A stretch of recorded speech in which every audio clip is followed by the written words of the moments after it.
కళ్యాణోత్సవం నిర్వహించుకుంటుంది. ఈ కళ్యాణోత్సవాలు దేవాలయాల్లో ఎందుకు జరుగుతారంటే కదా లోకక్షేమార్థం, ఈ లోకాలన్నీ కూడా క్షేమంగా ఉండాలి అని ఒక భావన, గ్రామం క్షేమంగా ఉండాలని ఒక భావన, మనం క్షేమంగా ఉండాలని ఒక భావన. సర్వేషాం స్త్రీణాం, మానవుల సృష్టికి మూలకర్త స్త్రీ. సర్వేషాం స్త్రీణాం జన్మ జన్మని సువాసనే ప్రాప్తత్వం. సువాసన అంటే ముత్తైదుగా ఉండాలి, ముత్తైదుగా చనిపోవాలని ప్రతి స్త్రీ కూడా కోరుకుంటుంది. ఆ యొక్క దీన్ని మనం పొందాలంటే ఎప్పుడు కూడా భగవంతుడు ఆ ఆదిలక్ష్మికి, ఆ దేవదేవికి, శివుడు కావచ్చు, విష్ణుడు కావచ్చు, ఎవరి కళ్యాణం జరిగినా కూడా ఆ మహాలక్ష్మి అమ్మవారికి, గోపీదేవికి ఇత్యాది దేవతలందరికీ కూడా జన్మ జన్మని సువాసనే జన్మ ప్రాప్తం మాంగళ్య భారాకం మాంగళ్య పూజాంచక విషయం. అలాగే స్వామివారికి యజ్ఞోపేతం మనం ఎందుకు పిలుస్తాం? బ్రాహ్మణ క్షత్రియ వయస్సులు ఈ ముగ్గురికి కూడా అనుష్ఠానం, అనుష్ఠానం అంటే సంధ్యావందనం ఇత్యాది కార్యక్రమం ఉంటాయి. సర్వేకాం చేసేటువంటి నిత్య కన్యలో పాల్గొనే ఏమైందో కూడా ఈ అనుష్ఠానం మాకు క్షణం కలగాలి స్వామి అని ఆ యజ్ఞోపేతం ఇవ్వడం వల్ల మనకి విశేషమైనటువంటి ఫలితం తీసుకుంటాం, పొందానే ఉంటాం.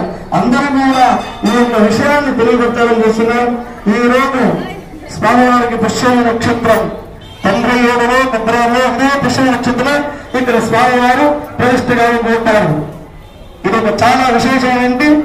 ఈ రోజు ప్రతి సంవత్సరం కూడా ఇలాగే వస్తుంది, కానీ గడియలు ఎక్కువ తక్కువలో ప్రతి సంవత్సరం కూడా మనకి మాఘమాసంలో త్రయోదశి రోజున పుష్య నక్షత్రంలో కూడినటువంటి కళ్యాణం ఇక్కడ స్వామివారు ప్రతిష్ఠైనటువంటి ముహూర్తం ఈ యొక్క కళ్యాణం. ఈ యొక్క కళ్యాణాన్ని అందరూ కూడా తొలగించి స్వామివారి యొక్క అనుగ్రహం పొందాలని కోరుకుంటూ మాంగళ్య భావం వింటున్నాము.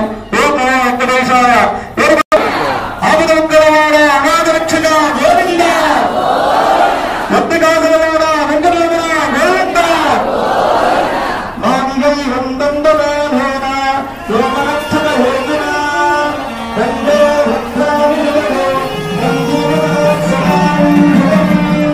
మాంగళ్య వందండవేన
Bye.